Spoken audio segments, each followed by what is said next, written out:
Now start with the first topic of the chapter, gravitation. Topic is universal law of gravitation. Question may arise as state and prove universal law of gravitation. Universal law of gravitation क्या है, उसकी statement बतानी है और उसको आपको mathematically prove करना है. Okay, first of all universal law of gravitation is given by Isaac Newton. Isaac Newton is the one of the scientists who gave such law. Okay, now come to the statement. According to these law, the attractive force between any two objects in the universe is directly proportional to the product of mass and inversely proportional to the square of distance between them.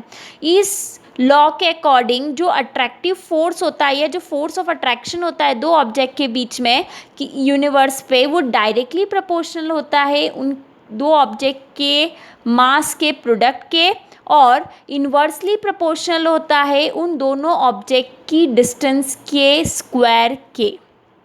Okay, अब इसको अपन mathematically कैसे apply करेंगे. देखो यहाँ पे मैंने यहाँ पे आपको दो ऑब्जेक्ट या दो बॉडी, एक बॉडी ली है मैंने A, another body is B.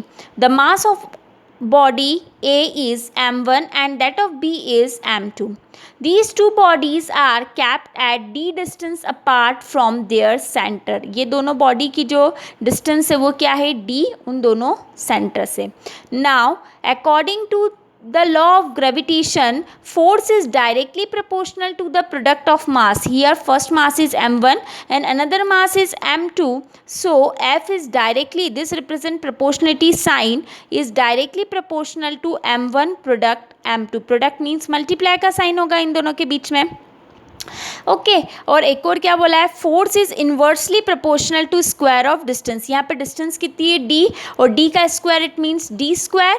अब इन्वर्सली प्रोपोर्शनल इट मीन्स 1 के अपॉन में d square, 1 upon d square. Now on combining equation 1 and 2 we see that on the left hand side both we have force, so we represent force one time and combining these two equation. Combining equation 1 and 2, F is directly proportional to m1 upon m2 and inversely proportional to d square. Proportionality का sign हटेगा तो क्या लगेगा, constant. Here capital G is a constant which is known as universal gravitation constant. क्या बोलेंगे इसको, universal gravitation constant. अब इसकी जो वैल्यू होती है कैपिटल G की 6.67 मल्टीप्लाई 10 की पावर -11. अब मैंने इसके पीछे इसकी ऐसा यूनिट लगाई है, कैसे ऑब्टेन करी, ये जो डिवाइड में वो कहाँ जाएगा, मल्टीप्लाई में, और जो जी के मल्टीप्लाई में m1 m2 वो कहाँ आएंगे, डिवाइड में. इट मीन्स जी की वैल्यू क्या होगी, FD square upon m1 m2. अब फोर्स को मेजर करते हैं अपन न्यूटन में, डिस्टेंस को मेजर करते हैं मीटर में, तो दो डिस्टेंस है तो मीटर स्क्वायर, और मास को मेजर करते हैं अपन केजी में, तो KG into KG it gives KG square. on multiplying kg by kg it gives kg square. तो यूनिट क्या हो गई, न्यूटन मीटर स्क्वायर पर केजी स्क्वायर. ओके.